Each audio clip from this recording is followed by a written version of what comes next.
terminer cette année sans exprimer sa reconnaissance envers Dieu, sans poser un acte d'action de grâce envers celui qui l'a gardé, qui l'a protégé tout le temps, pendant toute cette période particulière que nous avons eu à traverser. Nous rendons grâce à Dieu pour ce que nous sommes dans le temps.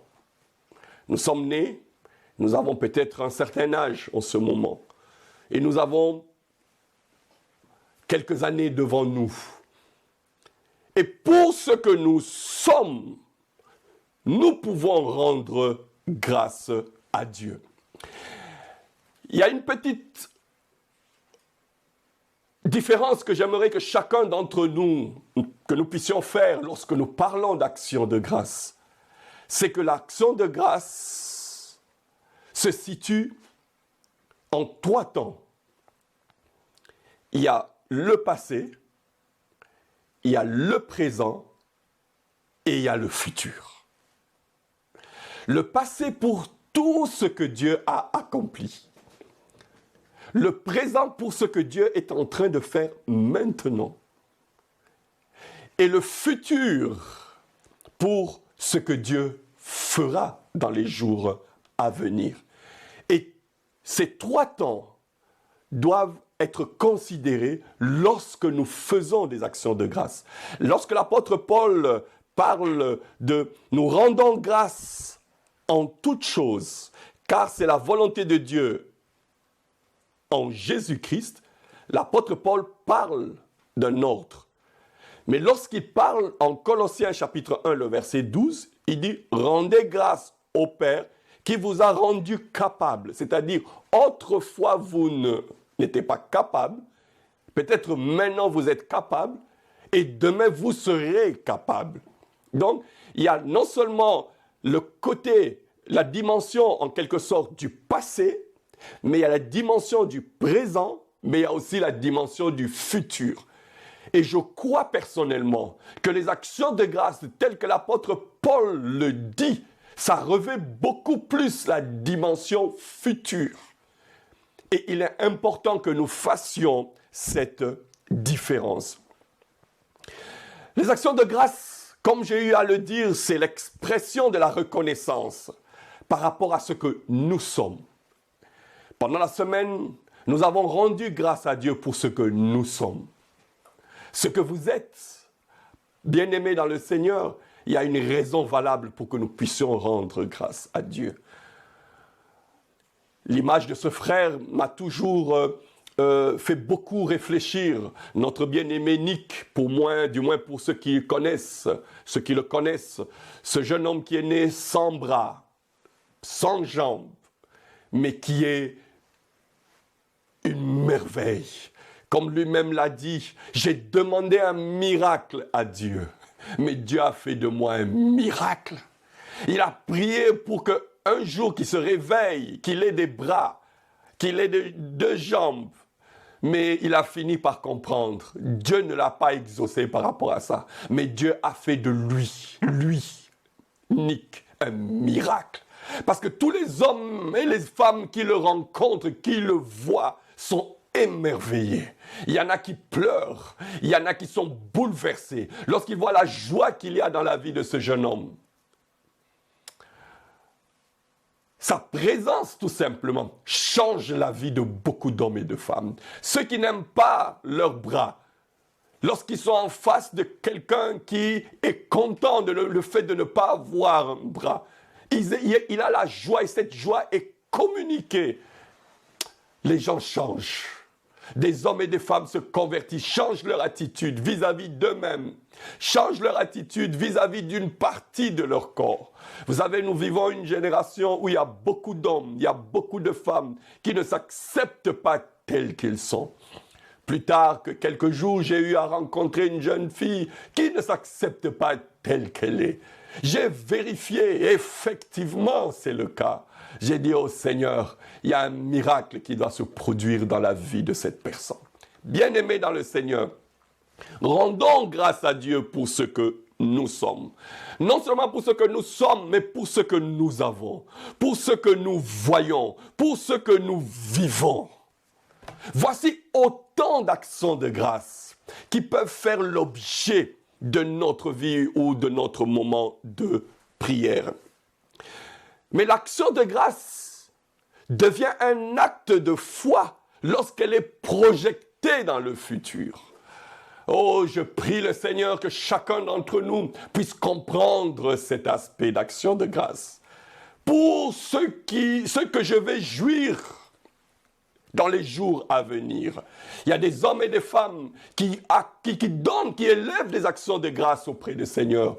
Non pour ce qu'ils ont eu dans le passé, ou ce qu'ils ont ou sont dans le présent, mais ils donnent des actions de grâce envers Dieu pour ce que Dieu fera dans les jours à venir. Je connais des bien-aimés qui donnent des actions de grâce. Ils n'ont pas encore reçu leur salaire. Ils sont sûrs qu'ils vont recevoir leur salaire. Mais en prévision de cette foi qu'ils recevront leur salaire, qu'est-ce qu'ils font? Ils donnent à Dieu anticipativement des actions de grâce.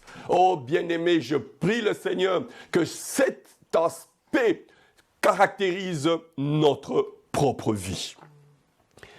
Dans la nature, mais il y a des merveilles. Nous avons parlé de ça tout le long de la semaine. Une petite graine se reproduit d'une manière incroyable et elle engendre un arbre gigantesque. Bien-aimé, prenez une graine.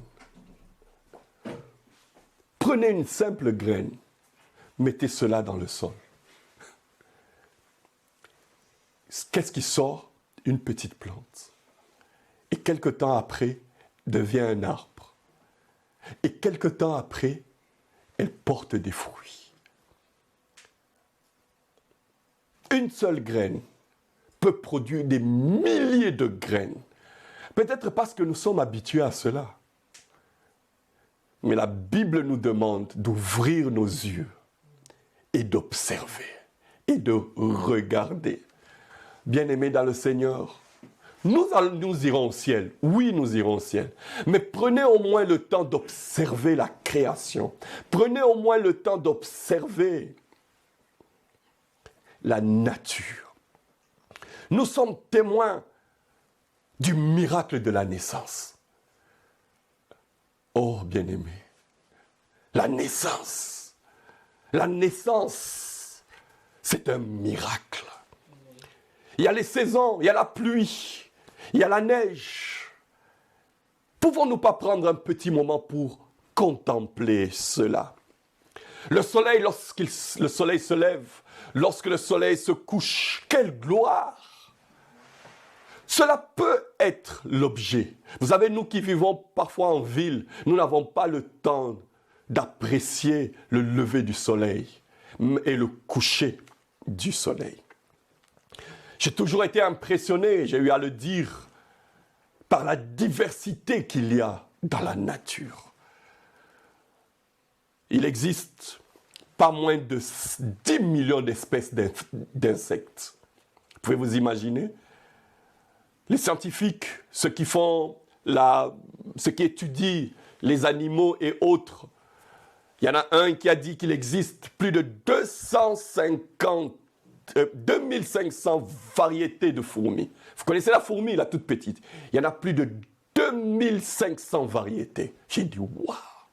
J'ai toujours été émerveillé par la diversité et par la variété.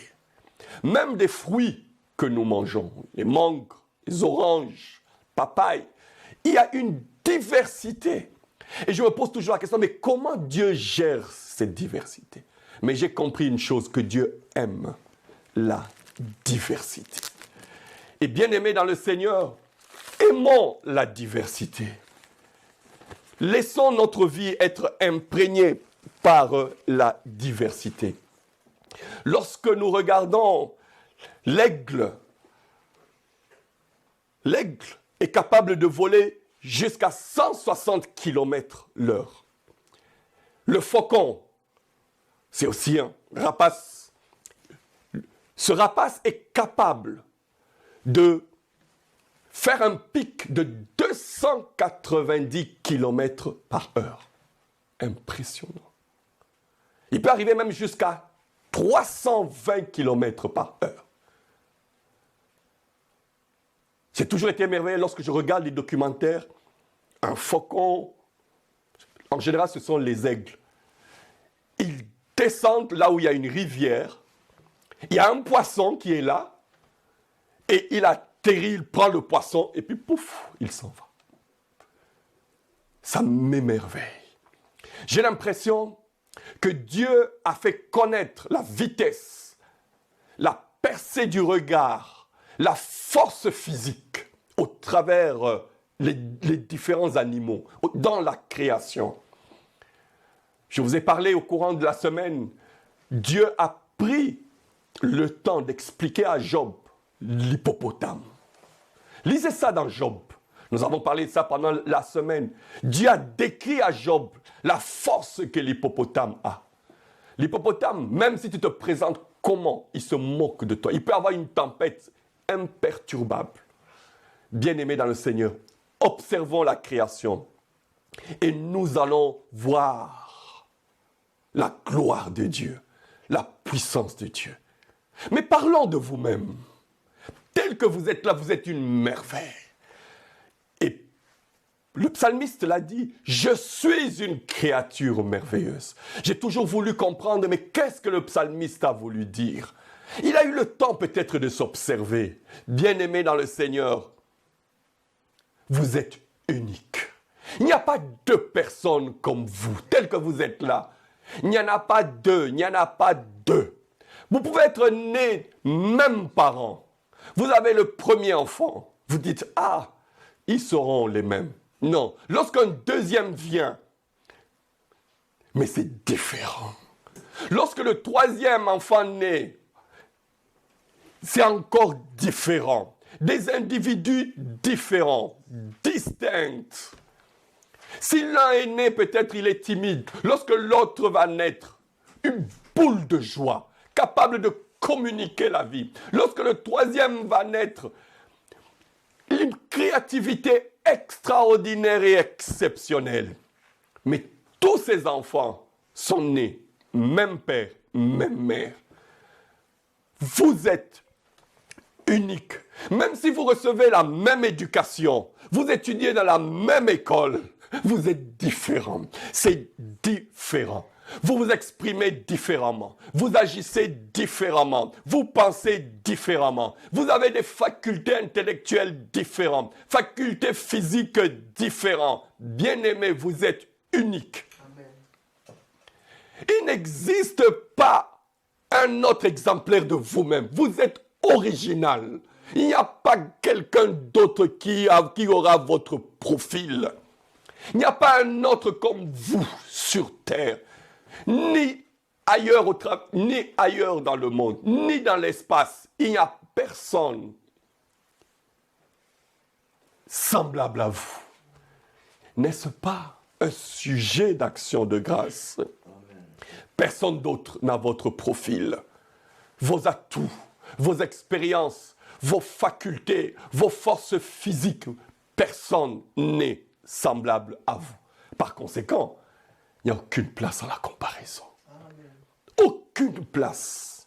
Aucune place à la comparaison. Je ne sais pas pourquoi vous vous comparez à quelqu'un d'autre. Si quelqu'un m'entend aujourd'hui, arrêtez de vous comparer aux autres. Il n'y a aucune place à la comparaison. En plus d'être unique, vous n'avez même pas choisi votre taille, la couleur de vos yeux, la couleur de vos cheveux. Vous n'avez rien choisi. Il y a un acquis que Dieu vous a donné dès votre naissance. Au lieu de vouloir les acquis de quelqu'un d'autre, bien-aimé dans le Seigneur, soyez fiers. Fiers de ce que vous êtes, de votre faculté intellectuelle, faculté physique, vos prédispositions, les dispositions de votre cœur. Nous n'aimons pas les mêmes couleurs. Il y a les uns qui aiment la couleur blanche, d'autres aiment la couleur noire. Lorsque j'ai posé la question à quelqu'un, j'ai dit, mais pourquoi tu aimes la couleur blanche? Il dit, mais comment ne pas aimer la couleur blanche? J'ai posé la question à l'autre, pourquoi tu aimes la couleur verte? Il dit, mais attends, quand même, attends, mais c'est normal. Mon fils dit, mon fils fait comme ça, mais c'est normal. Bien-aimés dans le Seigneur, vous êtes unique. Ne fût-ce qu'à cause de cela, rendez grâce à Dieu. Le psalmiste dit ceci, nous en avons parlé le dimanche passé, le psaume 11, le verset 1. Les cieux racontent la gloire de Dieu et l'étendue manifeste l'œuvre de ses mains. Bien-aimés dans le Seigneur, l'ouvrage des mains de l'Éternel fait connaître sa grandeur, sa perfection, la précision. Bien-aimés dans le Seigneur, vous voyez cette main? Qu'est-ce qui commande le fait que je lève ma main? Je la baisse. Qu'est-ce qui fait à ce que mon pied se déplace? Je m'assieds là où je suis. Je me lève, je parle. C'est mon cerveau qui harmonise tout cela. Non. L'homme, c'est l'une des créatures exceptionnelles. La science, elle court derrière la nature. J'ai appris que l'homme qui a inventé l'anesthésie, il a lu Genèse. Il a vu que lorsque Dieu voulait créer la femme, il a fait dormir l'homme. Il a opéré et il a sorti une partie côte de l'homme pour créer la femme. Lorsqu'il a regardé, il dit, et donc, c'est là où il a inventé l'anesthésie. Vous savez à l'époque comment on opérait les gens? On vous dit seulement serre les dents. Quelle douleur! Je sais que nous, à ce moment, nous avons l'anesthésie, nous nous imaginons. Je dis, mais attends, mais comment on peut faire ça? Mais c'est cruel! Oui, c'est cruel parce que nous avons l'anesthésie aujourd'hui. Mais hier, il n'y avait pas d'anesthésie. Il fallait faire toutes sortes de choses pour arriver à opérer un homme. Et les gens souffraient. Ils serraient leurs dents pendant qu'on ouvrait une partie de leur corps pour peut-être extraire ou enlever quelque chose. Mais cet homme, lorsqu'il a lu Genèse, il dit non, c'est que c'est possible. Même celui qui a inventé l'avion, il a regardé l'oiseau, il dit non. Je crois une masse même de 10, 15, 20 tonnes peut se déplacer dans l'espace. La science court derrière la nature. La science cherche à découvrir qu'est-ce qu'il y a. Lorsqu'on parle de découvertes scientifiques, c'est une découverte pour aujourd'hui, mais cette chose a toujours existé depuis l'éternité. Lorsque Newton a découvert la force de la pesanteur, vous croyez que ça a commencé à exister à ce moment-là? Ça a toujours existé. Les scientifiques sont mieux placés pour apprécier la nature. Mais dommage, les chrétiens sont loin de prendre le temps d'observer la nature. Bien-aimés dans le Seigneur, nous avons toutes sortes de raisons pour rendre grâce à Dieu. Le modérateur l'a dit, vous pouvez aussi rendre grâce à Dieu parce que vous avez eu l'occasion de rencontrer l'Évangile. J'ai toujours parlé de cet homme qui a entendu un jeune en train de prêcher. Lorsqu'il a terminé, il s'est approché de lui. Il dit, mon fils, j'ai aujourd'hui 70 ans. Les choses que tu connais aujourd'hui, si je les avais connues au moment où j'étais jeune, il y a des erreurs que je n'aurais pas commises. Oh, bien-aimé, la vie chrétienne est aussi un sujet d'action de grâce. Les choses que nous apprenons nous empêchent de commettre des erreurs.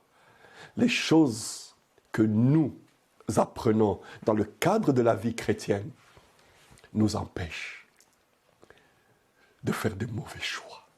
Si nous avons fait un bon choix, nous en tant que chrétiens, c'est parce que nous avons été instruits et guidés par la parole de Dieu.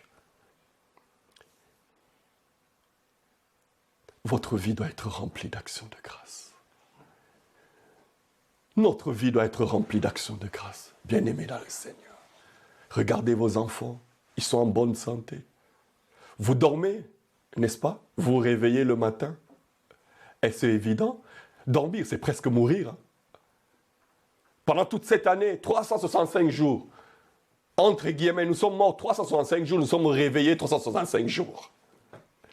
Je ne dis pas d'avoir peur d'aller se coucher, mais ne voyez pas cela comme étant quelque chose de normal. Ça, c'est le miracle de Dieu. Lorsque nous nous couchons, qu'est-ce qui se passe? Nous dormons.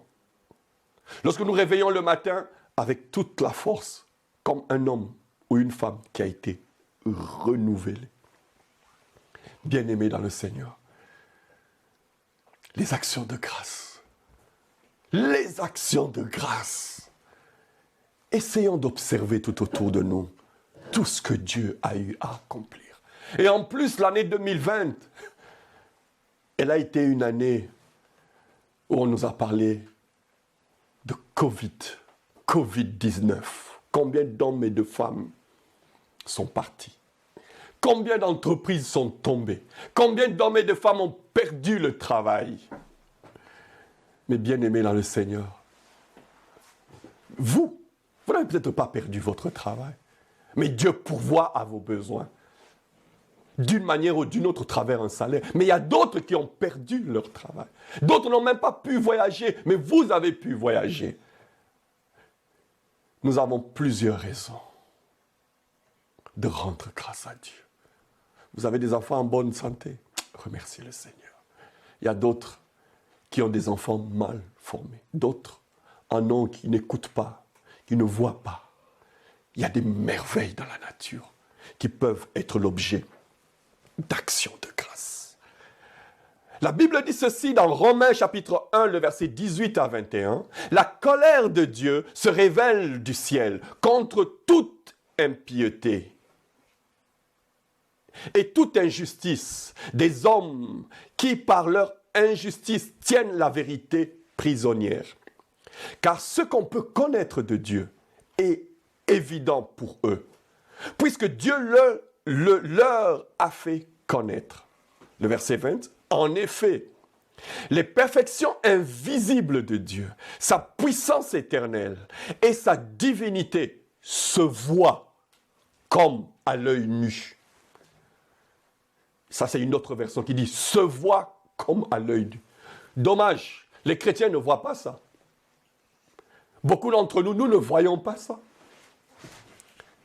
Depuis la création du monde, elles se comprennent par ce qu'il fait, autrement dit, par ses ouvrages.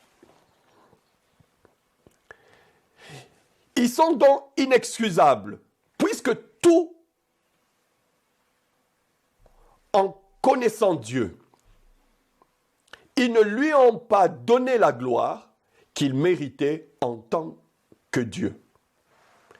Et ils ne lui ont pas montré de reconnaissance. Au contraire, ils se sont égarés dans leur raisonnement et leur cœur sans intelligence a été plongé dans les ténèbres.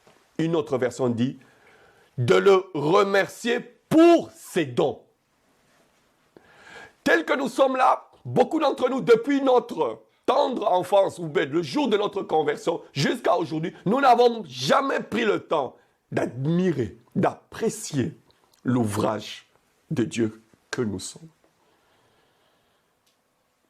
Surtout le cerveau. Mais non, c'est extraordinaire. Mon bras ne peut pas se déplacer n'importe comment. Tout est commandé par là. Lorsque je mange un aliment, s'il est chaud, automatiquement, ça signale dans le cerveau, c'est chaud. Fais attention. Quelle harmonie! Il n'y a que Dieu qui est capable de le faire.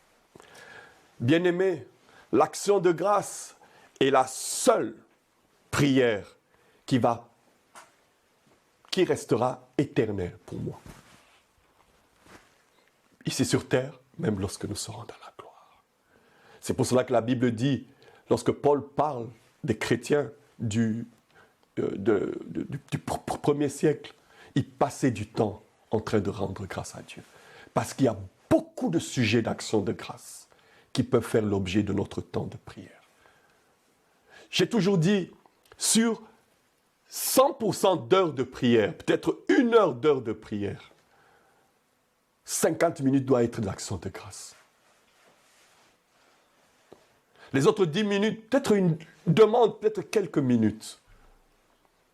Le combat spirituel, nous passons beaucoup plus de temps dans ça. Mais si nous pouvons réduire cela pour remplacer cela par action de grâce. Là, vous verrez, la Bible ne dit pas « il persévérait dans le combat spirituel », non. L'action de grâce est capable de chasser les démons. Vous êtes loin de vous imaginer cela. Mais l'action de grâce demeure. La prière qui se perpétuera à jamais. Le texte que nous venons de lire parle de l'ingratitude. Nous avons compris que l'ingratitude provoque la tristesse et la colère. Dieu est triste et Dieu est en colère. Parce que nous sommes constamment en train de demander. Dès qu'on se réveille, on demande. Dès qu'on est à midi, on demande. Dès que le soir arrive, on demande. Finalement, on se pose la question. Qu'est-ce qui se passe? J'ai lu l'histoire d'une dame. Ça m'a fait beaucoup réfléchir. Cette dame s'est retrouvée à l'hôpital, hospitalisée. Elle a eu une tentative de suicide. Elle raconte ce qui lui est arrivé. Elle essaie un peu d'expliquer. Elle cherche à faire comprendre à ceux qui venaient la visiter ou au corps médical ce qu'elle a vécu. Elle est mère de famille, elle prépare un bon repas avec soin. Et puis bon, les autres dévorent ça sans commentaire. Elle range, elle donne un coup de main, elle rend service à des personnes 1 fois, 2 fois, 10 fois et rien. Pas de merci. Elle dit, bon, peut-être c'est normal. Elle est fatiguée et elle ne se sent plus bien. Elle dit, bon, peut-être c'est normal. Elle doute un peu, elle réfléchit. Et puis, au fur et à mesure, sa situation se détériore. Elle travaille, elle se fatigue, elle manque de sommeil.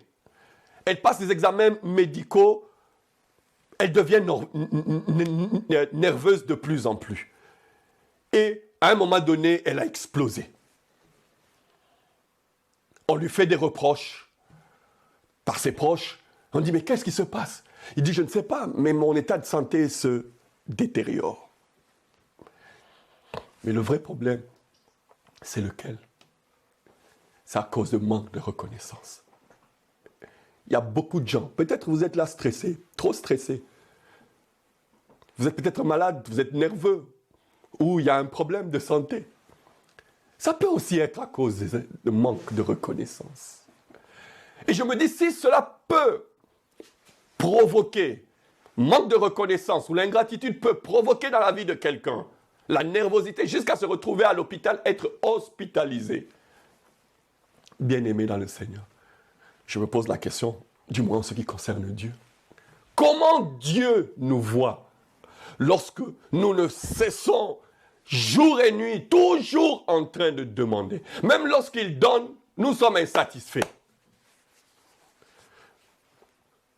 Bien-aimé dans le Seigneur, l'ingratitude, ça attriste Dieu. L'ingratitude, Dieu se met en colère. Je n'ai pas envie de parler beaucoup de ça. On parle de la colère, pas de la colère d'un homme, mais la colère de Dieu. Peut-être Dieu est en colère. Je ne sais pas. Mais nous ne faisons que réfléchir ensemble. Le manque de reconnaissance, ça provoque la tristesse, non seulement des hommes, mais aussi de Dieu. Non seulement elle met les hommes en colère, mais elle met aussi Dieu en colère. Et c'est ce que ce texte que nous venons de lire est en train de nous dire. L'ingratitude, c'est le fait de ne pas avoir de reconnaissance pour les bienfaits reçus. Qu'est-ce que vous n'avez pas reçu de Dieu? Vous savez pourquoi les gens sont ingrats? Pour plusieurs raisons. Nous n'avons peut-être pas le temps d'évoquer cela. Mais lorsque les gens n'apprécient pas ou ne valorisent pas ce qu'ils sont, ou ce qu'ils ont, ou ce que Dieu leur a donné, vous voulez que Dieu fasse quoi? Qu'il vous donne encore?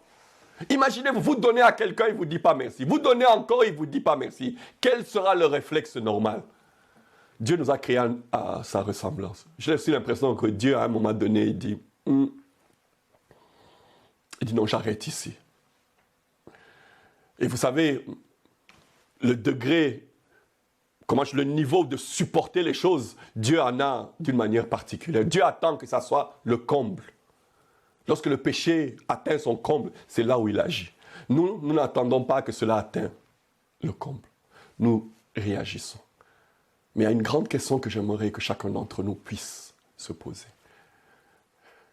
Est-ce que Dieu n'est pas en colère contre moi? Est-ce que Dieu n'est pas triste à cause du manque de reconnaissance? L'absence d'action de grâce peut bloquer l'exaucement de nos prières. S'il y a exaucement, la concrétisation peut être bloquée. Il y a beaucoup de gens, sa bénédiction est en cours de route et en voie. Mais le manque d'action de grâce peut bloquer la matérialisation. Bien-aimés dans le Seigneur, les actions de grâce, ça ouvre de nouvelles portes. Ça débloque des situations qui sont bloquées. Ça délivre les hommes. Là où il y a la prière de délivrance et qu'il n'y a pas eu de résultat, essayez avec des actions de grâce. Les actions de grâce, ça pousse Dieu à agir encore. L'action de grâce, ça pousse Dieu à parler encore. Si Dieu vous a donné des messages et que tous ces messages se sont accomplis pour recevoir une autre orientation, élevez auprès de lui des actions de grâce par rapport à ce qu'il a déjà accompli. Ésaïe 42, 9 dit ceci: voici les premières choses se sont accomplies et je vous en annonce des nouvelles avant qu'elles n'arrivent. Vous n'avez peut-être pas une orientation du Seigneur par rapport à votre vie. Vous êtes dans un flou. Arrêtez de faire toutes sortes de prières. Mettez-vous dans les actions de grâce. L'action de grâce est une source de bonheur et de richesse. L'action de grâce nous introduit dans l'abondance. Bien-aimés dans le Seigneur, qu'en est-il de votre vie d'action de grâce? Je l'ai dit au début, l'action de grâce a une dimension par rapport au passé, dans le temps, le présent, il y a le futur. Si vous avez rendu grâce à Dieu par rapport au passé ou par rapport au présent, gloire à Dieu. Mais ne pouvez-vous pas, embrasser dans votre vie cette notion d'action de grâce par rapport au futur? Rendre grâce à Dieu parce que je serai en bonne santé demain. Rendre grâce à Dieu parce que j'aurai de l'argent. Donner sa dîme ou son offrande en guise, à titre, pas du passé, pas en fonction du passé, ni du présent, mais en fonction de ce que Dieu fera demain ou après-demain. Bien-aimés dans le Seigneur, Dieu veut nous visiter, Dieu veut nous bénir. Et pour que nous puissions jouir pleinement de la vie divine dans toute sa plénitude, il est important que moi et vous, nous puissions élargir notre vie d'action de grâce, nos sujets d'action de grâce, notre regard d'action de grâce, notre vision d'action de grâce, et que nous puissions nous tourner vers une action de grâce, non seulement en rapport avec le passé ou le présent, mais que nous puissions poser cet acte de foi, d'action de grâce, par rapport à demain. Courbons nos têtes dans la prière. Alléluia. Oh Seigneur Jésus. Père, je te dis merci.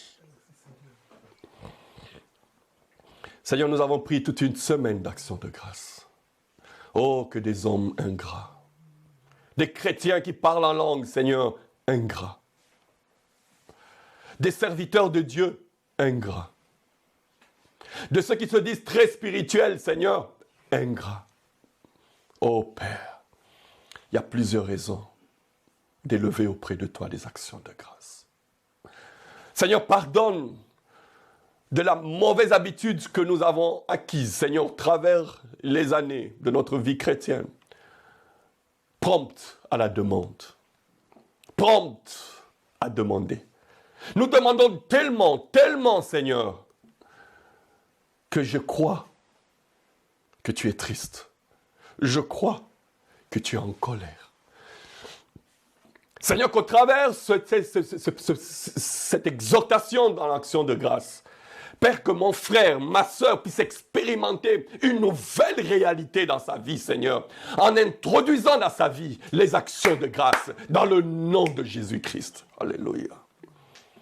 Père, que l'ennemi ne nous aveugle pas, Seigneur. Que le voile puisse être enlevé. Que nous voyons, que nous contemplions, Seigneur, tout autour de nous, Seigneur. Tout ce qui peut être susceptible d'action de grâce, oh Dieu. Père, que d'ici la fin de la semaine, Seigneur, que nous puissions diminuer nos demandes, Seigneur. Mais que nous puissions élever auprès de toi nos actions de grâce. Il y a tant de choses, Seigneur. Il y a tant de choses qui peuvent faire l'objet des actions de grâce. Ne fût-ce que l'intelligence que tu nous as donnée, Seigneur, de réussir au cours, oh Dieu, de comprendre, Éternel. Comment je peux dire, Seigneur, de te rendre grâce d'une manière anticipative, oh Dieu, peut nous pousser à comprendre des choses que nous ne comprenons pas aujourd'hui, Seigneur. Oh Père, il y a des hommes et des femmes, Seigneur, qui ont certaines difficultés, qui ont pris du temps pour chasser, lier, briser.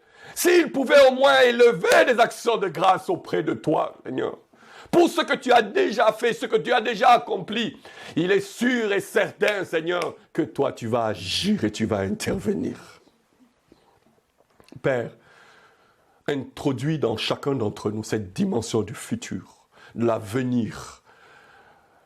Des actions de grâce prophétiques, Seigneur. Introduis-les dans notre vie. Nous n'avons peut-être pas pris le temps de développer cela, Seigneur. Père, mais qu'au travers de le fait de mentionner ça, que tu puisses, ô Dieu, au travers de ton Saint-Esprit, imprégner cela dans notre vie. Car c'est ça qui provoque Dieu à ce qu'il puisse agir. C'est ça qui provoque à ce que Dieu puisse nous surprendre. C'est ça qui fait à ce que Dieu puisse intervenir et produire les miracles. Tu es tellement content que tu parles. Tu as parlé, la création est venue et tu as parlé des choses qui n'existaient pas. Seigneur, ont apparu. Et nous nous sommes retrouvés en train de dire, mais je n'ai jamais vu cette personne. Cette société, je ne savais pas qu'elle existait. Oh Père, tu continues à créer aujourd'hui. La manne tombe encore, Seigneur. La manne est au Dieu de toute gloire, une intervention particulière de ta part. Seigneur, je prie qu'au travers des actions de grâce de mon frère et de ma sœur, que la manne tombe encore. Seigneur, que d'ici la fin de l'année, que tous les bien-aimés qui suivent ce message puissent jouir de la manne. Et de dire tout simplement, la manne veut dire, qu'est-ce que c'est ça? Père, fais-le. Dans le nom de Jésus, nous avons ainsi prié. Amen. Amen. Bien-aimés dans le Seigneur, rendons grâce à Dieu. Multiplions des actions de grâce. Dieu va nous surprendre. Dans le cas de l'Église, il y a le compte de l'Église qui va être envoyé, renvoyé sur WhatsApp. Envoyez vos actions de grâce. Si vous voulez venir le déposer chez moi, à la maison, venez. Si vous êtes à Bruxelles, voyez la sœur Viviane, déposez cela. Le compte de l'Église, c'est le BE 45 0016 31 06 39 89. C'est le compte de l'Église. Envoyez vos actions de grâce ou venez déposer cela à la maison du pasteur ou chez la sœur Viviane. Bien-aimés dans le Seigneur, l'action de grâce est une action. Il faut poser un acte. Poser un acte en parole et aussi en acte. Nous aurons notre prochain culte, le 27. Le 25, c'est Noël. À cause de la situation, nous ne savons pas avoir notre rencontre. Je demande aux bien-aimés dans le Seigneur de prendre le temps d'inviter une famille de l'Église. J'aimerais que toutes les familles de l'Église, que vous puissiez vous organiser pour passer Noël ensemble, si possible. Un frère et une sœur, partagez Noël avec d'autres personnes. Ne le mangez pas simplement seul en famille. Invitez un frère, invitez une sœur. Partagez ces moments de fête de Noël ou fête de famille ensemble. Et Dieu va vous visiter. La nuit du 31 au 1er, nous aurons, nous aurons notre culte sur Zoom. Et nous verrons comment diffuser cela sur les réseaux sociaux au travers de YouTube. Je verrai avec la technique comment nous allons nous organiser. Mais nous allons beaucoup plus favoriser le Zoom.